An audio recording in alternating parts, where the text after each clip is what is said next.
Similar to what we have learned about the section subsection clauses, there are also CGST rules, IGST rules, SGST rules of every act. Okay. So first thing we are going to learn is अगर मेरे को CGST rules में कोई भी paragraph refer करना है तो मैं उसको कैसे रेफर करूँगी. अब होता क्या है, similar two sections and subsections in the GST act, rules में भी बहुत सारे पैराग्राफ्स गिवन होते हैं और हर एक पैराग्राफ को नंबरिंग होती है. तो अगर मैं इसको एक्ट में पढूं तो ये मेरा हो जाता है section 1 of CGST act, SGST act, referring to whatever act we are referring to. Okay, so अगर मेरे को ये रूल्स में रेफर करना है तो मैं इस 1 को, इस 2 को, इस 3 को क्या बुलाऊंगी, तो इसको हम बोलते हैं रूल 1. अभी मेरा रूल 1 किस चीज़ का है. अब अगर मैंने CGST रूल्स 2017 खोल रखे हैं तो मैं उसका रूल बुलाऊंगी. तो रूल 1 ऑफ CGST रूल्स 2017. अब अगर मेरे को रूल 3 को रेफर करना है तो मैं यहाँ लिखूंगी रूल 3 ऑफ CGST रूल्स 2017. अब ऐसे कोई भी मेरे को पैराग्राफ को रेफर करना होगा तो उसका जो मेन नंबर होगा पैराग्राफ का उसको मैं रूल बुलाऊंगी. अब होता क्या है, सिमिलर टू सबसेक्शंस, हर एक रूल में भी सब रूल होता है तो इसको हम बोलते हैं ऑब्वियसली सब रूल. तो सब rule 1 of rule 1 of CGST rules 2017. और जैसा कि हमने एक्ट में देखा था तो इसको हम और एक और तरीके से लिख सकते हैं, वो होता है रूल 1 और सब रूल 1 ऑफ CGST रूल्स 2017. और अगर हम सिमिलर लाइंस पे चले हैं जैसा हमने जीएसटी एक्ट में देखा था प्रीवियस वीडियो में, तो अगर यहाँ पर मेरा रूल 1 है, इसके अंदर मेरा सब रूल 1 है और उसके अंदर मेरा क्लॉज ए है तो मैं इसको बोलूँगी clause A to sub rule 1 of rule 1. और अगर मेरा क्लॉज बी है तो clause B of sub rule 1 of rule 1. अब अगर मेरा यहाँ पर क्लॉज बी में भी कोई सब क्लॉज आ जाता है 1 या 2 तो इसको मैं क्या बोलूँगी, sub clause 1 of clause B of sub rule 1 of rule 1. अब ये रूल 1 किसका है, ऑफ CGST रूल्स 2017. अब इसको हम एक प्रैक्टिकल एग्जांपल से समझ लेते हैं. Let's go to our CBIC की website. Okay, so we have come to our GST website. We have selected यहाँ GST and now we are going to rules. यहाँ पर हमारे पास दो रूल्स आ रहे हैं, एक है CGST रूल्स और एक है IGST rules. So I am clicking on this CGST rules and यहाँ पर दो सब पार्ट्स हैं मेरे पास रूल्स में. एक तो है हमारा जो रूल्स हैं और एक है forms. We will be studying about each and everything in detail in further videos, लेकिन जो हमारा फॉर्म्स वाला पार्ट है उसको हम इस वाले में रेफर करेंगे और जो हमारा थ्योरेटिकल पार्ट है जो सारी चीज़ों के बारे में बताता है उसको हम इस वाले PDF से रेफर करेंगे. ओके, इसको भी अगर मैं फर्दर ओपन करती हूँ तो इसमें पार्ट ए और पार्ट बी है. Let's open part A.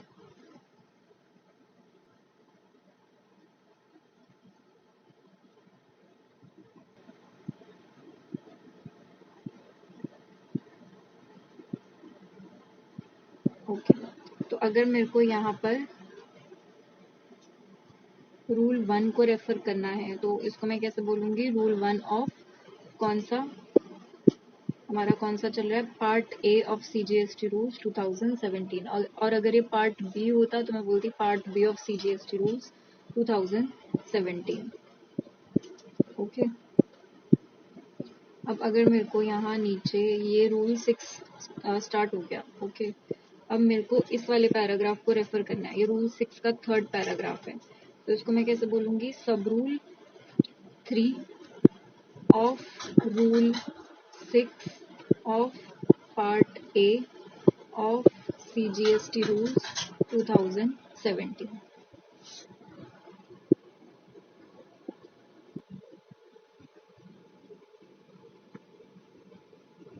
तो मेरे को ये सी पार्ट को किसी को बताना है तो मैं इसको कैसे बताऊंगी, clause C of sub rule 2 of rule 8 of Part A of CGST Rules 2017। और अगर मेरे को इसको शॉर्ट फॉर्म में लिखना है तो मैं इसको कैसे लिखूंगी? रूल 8 सब रूल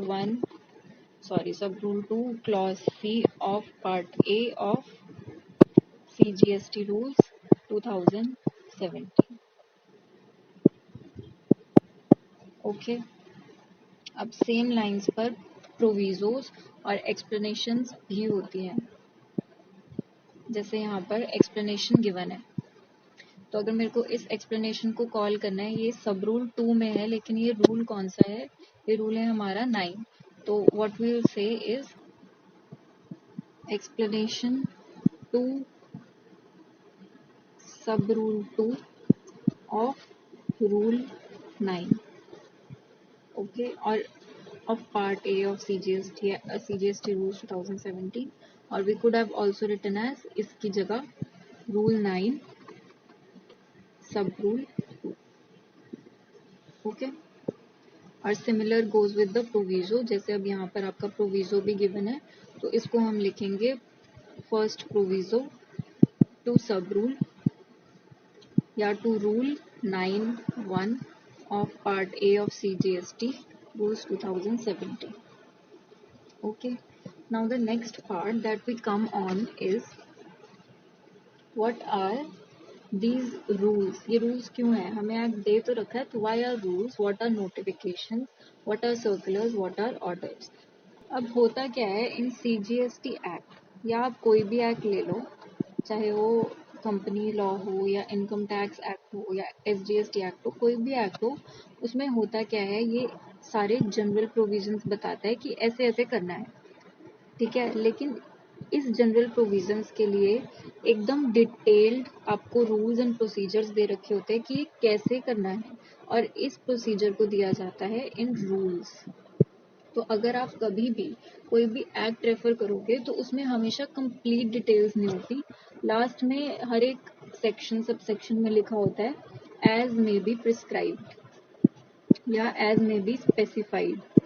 तो अगर आपको ये कहीं भी मिल जाए तो अब ये स्पेसिफाई कहाँ होंगे, तो इसके लिए हमें भागना पड़ता है इन रूल्स। तो अगर आप कोई भी एक्ट रेफर करते हो तो वो बिना रूल्स के इनकम्प्लीट होता है। तो अगर हम कोई भी एक्ट को समझना चाहते हैं तो हमें उसके कॉरेस्पॉन्डिंग रूल्स को भी साथ के साथ पढ़ना पड़ेगा, तो ही हमें उस सेक्शन या सब सेक्शन की बात कंप्लीटली समझ आएगी, नहीं तो हम ऊपर ऊपर से ही पढ़ के रह जाएंगे।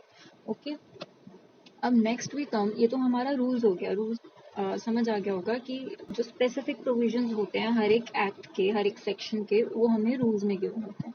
अब अगर हमें पढ़ना है कि नोटिफिकेशंस क्या होती हैं, तो सिमिलर टू रूल्स होता क्या है कि जो रूल्स है वो तो स्पेसिफिक प्रोविजंस बन गए, लेकिन कुछ ऐसी भी चीज़ें होती हैं जो कि टाइम टू टाइम चेंज होती रहती हैं, कि मतलब आज कुछ और है लेकिन कल कुछ और है। तो इस वजह से जो सेंट्रल गवर्नमेंट है वो नोटिफिकेशंस के थ्रू चेंजेस लाती है, और उसकी इफेक्टिव डेट्स जो होती हैं वो अलग अलग होती हैं, कि मतलब ये वाला जो प्रोविजो है ये आज से ना लगकर इस डेट से इफेक्टिव होगा, ये मान लो 1 सितंबर ऑफ 2019 से इफेक्टिव होगा, वो उनकी मर्जी होती है कि उनको कब से इफेक्टिव करना है।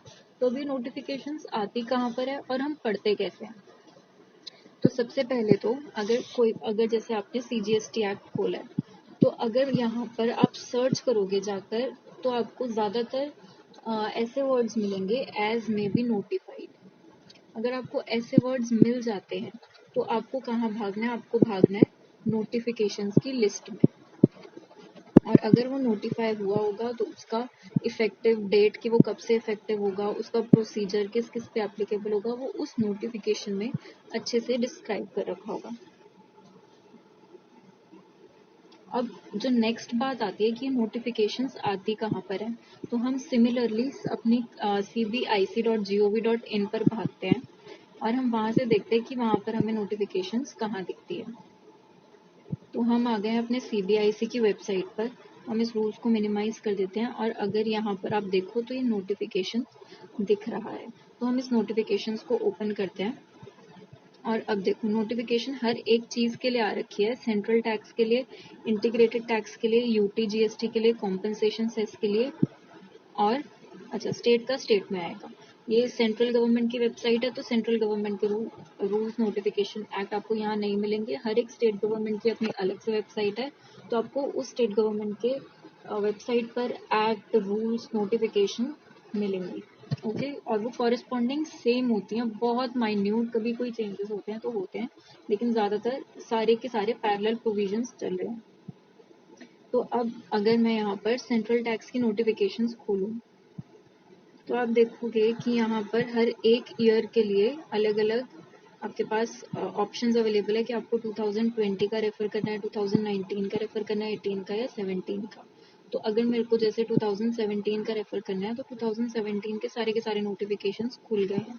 ये देखिए ये सारे 2017 के हैं। अब ये 29 दिसंबर 2017 को आया है, लेकिन जो हमारा जीएसटी एक्ट है वो 1 जुलाई 2017 को ऑलरेडी आ चुका था। तो हम इस 8th पर क्लिक करते हैं और 8th पर यहाँ पर आपके फर्स्ट नोटिफिकेशन से सारे शुरू हो जाएंगे। अब ये देखो यहाँ नोटिफिकेशन 1 है, 2 है, 3 है, मतलब जो सबसे पहली नोटिफिकेशन आई थी इन जीएसटी एक्ट वो आई थी 19 जुलाई 2017 को, और वो बता रही थी कि सीजीएसटी एक्ट के कौन कौन से सेक्शंस आपके एप्लीकेबल होने शुरू हो जाएंगे। तो अब छोड़ो, हम इन सब बातों को बहुत आगे डिटेल में पढ़ेंगे, लेकिन मेरे को बताना क्या था कि आपको नोटिफिकेशंस दिखती कहाँ से हैं। और अगर आप हर एक नोटिफिकेशन को खोल खोल के देखोगे तो यू विल अंडरस्टैंड कि हर एक सेक्शन को डिस्क्राइब करने के लिए जहाँ पर भी एज में बी नोटिफाइड लिख रखा होगा उस सेक्शन में, तो उस सेक्शन को डिस्क्राइब करने के लिए आपके पास नोटिफिकेशंस यहाँ पर आती हैं। अब आप 7 खोलोगे तो यहाँ पर 7 जितनी भी नोटिफिकेशन है वो मतलब ये पेज नंबर है ऑब्वियसली, और उसके बाद आपको यहाँ पर सारी नोटिफिकेशंस दिख जाएंगी। Okay, now we come to circulars. अब नोटिफिकेशंस तो हो गई, अब आता है कि हमारा सर्कुलर क्या होता है। यस, तो अब हम आते हैं सर्कुलर्स पे। अब सर्कुलर्स क्या होते हैं, जो भी सर्कुलर्स होते हैं, अब वो किसी भी एक्ट को रेफर कर लो तो उसमें जो सर्कुलर्स होते हैं ये सिर्फ बाइंडिंग होते हैं on the department as in अगर जीएसटी डिपार्टमेंट, जीएसटी है तो जीएसटी डिपार्टमेंट, इनकम टैक्स है तो इनकम टैक्स अथॉरिटीज पर एप्लीकेबल होगा। ये जो सर्कुलर्स हैं ये नॉर्मल टैक्स पेयर्स पर एप्लीकेबल नहीं होते, मतलब ये इन पर बाइंडिंग नहीं होते। अब ये बाइंडिंग होते हैं डिपार्टमेंट पे कि डिपार्टमेंट को ये सर्कुलर्स फॉलो करने ही करने हैं। तो अगर डिपार्टमेंट ये सर्कुलर फॉलो कर रहा है तो इसका मतलब टैक्स पेयर्स को इनडायरेक्टली ये सर्कुलर्स फॉलो करने ही पड़ेंगे, क्योंकि नहीं तो टैक्स पेयर डिपार्टमेंट के पास जाएगा, डिपार्टमेंट बोलेगा नहीं आपको तो इस सर्कुलर, क्योंकि वो इस सर्कुलर से घिरा हुआ है, तो अब इसलिए टैक्स पेयर्स को ये वाले सर्कुलर्स को रेफर करना ही पड़ेगा। इनडायरेक्टली टैक्स पेयर्स पर ये सर्कुलर्स बाइंडिंग होते हैं। अब ये सर्कुलर्स होते क्या है, कोई भी ऐसा सेक्शन जो एज में बी नोटिफाइड, एज में बी प्रिस्क्राइब्ड के बावजूद जिसमें थोड़ा बहुत डिलेमा रह जाता है कि यहाँ पर कोई सेकंड थॉट ना आ जाए किसी के भी दिमाग में कि ये सेक्शन, ये रूल, सब रूल, नोटिफिकेशन कुछ भी किसी और चीज़ के लिए हो सकता है, तो उस केस में डिपार्टमेंट सर्कुलर्स इशू करते हैं कि हमारे कहने का मतलब क्या था। तो वो सर्कुलर्स के थ्रू बताते हैं कि इसमें अगर हमने ऐसा बोला है तो वो इसका मतलब ये है, और उसको और अच्छे से डिस्क्राइब करके लिखते हैं सर्कुलर्स में। नेक्स्ट हम आते हैं अमेंडमेंट ऑफ एक्ट पर। ये अमेंडमेंट का क्या मतलब होता है। अब होता क्या है कि अगर आपको एक्ट में कोई भी चेंजेस लाने हो, अगर एक्ट में कोई भी चेंजेस लाने हो तो पार्लियामेंट इन सेशन बैठती है और उसके बाद चेंजेस लाती है। अब जब ये पार्लियामेंट में कोई भी एक्ट पास हो जाता है तो हम उसको बोलते हैं, जोन सा भी वो एक्ट पास हुआ है अमेंडमेंट एक्ट। तो मान लो सीजीएसटी का एक्ट अमेंडो के पास हुआ है तो हम उसे बोलेंगे सीजीएसटी अमेंडमेंट एक्ट, और वो जोन से भी ईयर में पास हुआ है तो उसका सेक्शन उसका ईयर आ जाएगा। ठीक है, तो अगर लाइव एग्जांपल देखें हम तो यहाँ पर हमारे कौन से आ रहे हैं, एक तो आ रहा है यहाँ IGST amendment act, CGST amendment act, और भी cess amendment act, UTGST amendment act. तो ये हमारे सारे अमेंडेड एक्ट्स हैं। अब होता क्या है कि ये इस पूरे एक्ट को, जो भी हमने अभी सीजीएसटी एक्ट 2017 में देखा, अब यहाँ पर अमेंडमेंट एक्ट 2018 है। अब जो हमने सीजीएसटी एक्ट 2017 में देखा उसमें वो पूरा का पूरा एक्ट कॉपी पेस्ट करके न्यू नहीं बनाते, वो क्या करते हैं आपको हर एक सेक्शन में बताते हैं। अब जैसे वो बोलेंगे कि अगर सेक्शन 5 में कंसिडरेशन वर्ड आ रहा है तो आप कंसिडरेशन वर्ड काट कर उसकी जगह सब्सटीट्यूट कर दो वर्ड विदाउट कंसिडरेशन। तो इसका क्या मतलब हुआ कि उन्होंने पूरा का पूरा पैराग्राफ नहीं हिलाया, उन्होंने सिर्फ वर्ड्स हिला दिए। अब होगा क्या कि कंसिडरेशन और विदाउट कंसिडरेशन से पैराग्राफ का पूरा मतलब चेंज हो जाएगा। ठीक है, तो what we have done is हमने यहाँ पर हर एक अमेंडमेंट एक्ट को कंपाइल करके रख रखा है कि अगर यहाँ पर आपका कोई भी पैराग्राफ आ रहा है उसमें से इसको काट कर ये डालना है, तो हमने उसको डालकर यहाँ पर एक अलग से फाइल बना रखी है और उसकी इफेक्टिव डेट्स डाल रखी है कि ये कब से एप्लीकेबल है और कब से नहीं, मतलब कौन सा प्रोविजन कब से कब तक लगेगा। तो अगर मेरे को यहाँ पर सेक्शन सब सेक्शन को रेफर करना हो सीजीएसटी अमेंडमेंट एक्ट में, तो मैं इसको सबसे पहले खोल के लाइव ही बता देती हूँ। और जैसे हमने सीजीएसटी अमेंडमेंट एक्ट 2018 खोला है, यस, तो हम जैसे सेक्शन 3 को रेफर कर रहे हैं। ठीक है, सेक्शन 3 ने क्या बोला कि सेक्शन 7 में जाओ। किसके सेक्शन 7 में जाओ? Of principal act. Principal act का मतलब जो हमारा ओरिजिनल एक्ट था सीजीएसटी एक्ट 2017, उसमें जाओ और सबसेक्शन 1 में जहाँ क्लॉज बी आ रहा है ओरिजिनल एक्ट के, जहाँ पर सबसेक्शन 1 क्लॉज बी में वर्ड्स आ रहे हैं और फर्दरेंस ऑफ बिजनेस, जहाँ पर भी ये वर्ड्स आ रहे हैं उसकी जगह the word and shall be inserted, और मान लिया जाएगा कि वो हमेशा से ही था, क्योंकि यहाँ पर with effect from 1 day of July 2017 कर दिया। और 1 जुलाई 2017 कौन सा दिन था? जब से जीएसटी आया था इन एप्लीकेशन। ठीक है, उन्होंने क्या दे रखा है? और फर्दरेंस ऑफ बिजनेस के आगे एंड लगा देना। ठीक है, और क्लॉज सी में कंसिडरेशन के बाद एंड हटा देना और क्लॉज डी को हटा ही देना। ठीक है, ये उन्होंने सेक्शन 7 और सबसेक्शन 1 में कर रखा है। तो हम क्या कर रहे हैं, हमने इसको ऑलरेडी एक कंपाइल्ड फॉर्मेट में बना दिया। अब हम बार बार इस एक्ट को खोलकर और सीजीएसटी एक्ट ओरिजिनल को खोलकर फिर एक सेंटेंस बनाकर उसको समझें, उससे बढ़िया कि हम एक पूरा कंसोलिडेटेड एक्ट बना लें कि वो क्या क्या बोल रहा है। तो हम यहाँ पर आए, हाँ जी, तो हमने यहाँ पर क्या कर रखा है, हमने यहाँ पर देखो हेडिंग क्या है हमारी, सेक्शन, सबसेक्शन, उसके अंदर का एक्ट का कंटेंट और वो कब से इफेक्टिव है वो हमने डाल रखा है। तो ये कंसोलिडेटेड एक्ट का फॉर्मेट हो गया कि ये कैसे कैसे बोल रहा है। अब हमने कौन सा सेक्शन रेफर किया था? हमने सेक्शन रेफर किया था 7। ठीक है, तो हम सेक्शन 7 पे जा रहे हैं और सेक्शन 7 के सब सेक्शन 1 में उसने बात कही थी, तो हम यहाँ सेक्शन 7 पर आए और सेक्शन 7 के सब सेक्शन 1 पर आए, जो कि ये रहा सेक्शन 7 और सब सेक्शन 1। उसमें उसके बी ने बोला था कि लास्ट में एंड लगा देना, तो हमने एंड लगा दिया। उसने क्लॉज सी के लिए बोला था कि एंड हटा देना, तो हमने एंड हटा दिया क्लॉज सी में। और उसने बोला था कि जो डी पॉइंट है ना वो तो आप मान लेना कि है ही नहीं, तो हमने उसको काट दिया। ठीक है, अब यहाँ पर जो कलर्स यूज हुए हैं, तो यहाँ पर जो कलर्स हैं वो रेड, येलो, ये सब जो कलर्स हैं ये एक कोड है। अगर ये रेड है तो इसका मतलब कि सीजीएसटी अमेंडमेंट एक्ट 2018 है, और अगर ये येलो है तो इसका मतलब ये जम्मू एंड कश्मीर का एक्ट है। इसको भी हम रेफर करके बताएंगे कि इसका मतलब क्या है। तो जब हम पढ़ेंगे एक एक चीज़ तो ये निकल निकल के बाहर आएगी और उसके बाद हम इसको कंसोलिडेट करके पढ़ना स्टार्ट करेंगे। अभी हमने पढ़ा कि अमेंडमेंट एक्ट क्या होता है, इसके बाद हम पढ़ रहे हैं कि ऑर्डिनेंस क्या होता है। अब अगर मैं ऑर्डिनेंस की बात करूं तो ऑर्डिनेंस होता है कि जो अमेंडमेंट एक्ट पास हुआ वो तो पार्लियामेंट में हो गया, लेकिन अब अगर पार्लियामेंट इन फोर्स नहीं है, मतलब पार्लियामेंट सेशन नहीं है और फिर भी एक्ट या कुछ भी आपको इन फोर्स लाना है और वो अर्जेंटली लाना है, जैसे अभी कोविड के सिचुएशन में parliament in force in session नहीं थी, तो उस केस में अगर आपको कुछ भी पास करना है तो वो आप कैसे पास करते हो? वो आप ऑर्डिनेंस के थ्रू पास करते हो, जहाँ पर आपको अर्जेंट एक्शंस लेने होते हैं। तो अगर हम जाएं वापस अपने सीबीआईसी पर और सीबीआईसी में हम ये ऑर्डिनेंस वाला एक्ट खोलेंगे, जो ऑर्डिनेंस वाला एक्ट है इसको अगर हम रेफर करें,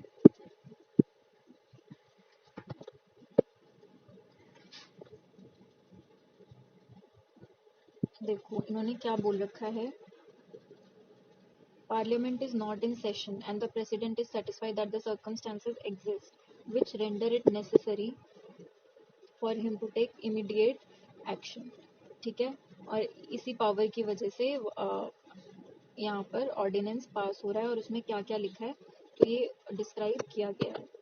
ठीक है, और ये अगर आप देखोगे तो इसमें बहुत सारे एक्ट्स की बात करी गई है, wealth tax, income tax, prohibition, बेनामी, फाइनेंस, ब्लैक मनी। तो हमें देखना है कि हमारा जो जीएसटी एक्ट है वो कहाँ पर रेफर हो रहा है। तो अगर मैं सबसे लास्ट में आ जाऊँ तो सबसे लास्ट में इन्होंने बोला है अमेंडमेंट टू सीजीएसटी एक्ट, ठीक है। और यहाँ पर हमें जो हमारा मेन कंसर्न की चीज़ है वो हमें मिल जाती है। अब इसमें इन्होंने क्या डाल रखा है क्या नहीं डाल रखा, वी विल स्टडी जब हमारा एक्चुअल में सेक्शंस हम पढ़ना समझना स्टार्ट कर देंगे। अभी हम बिल्कुल बेस बना रहे हैं कि कहाँ क्या चीज़ होती है और हमें किस चीज़ को रेफर करना होता है, ठीक है।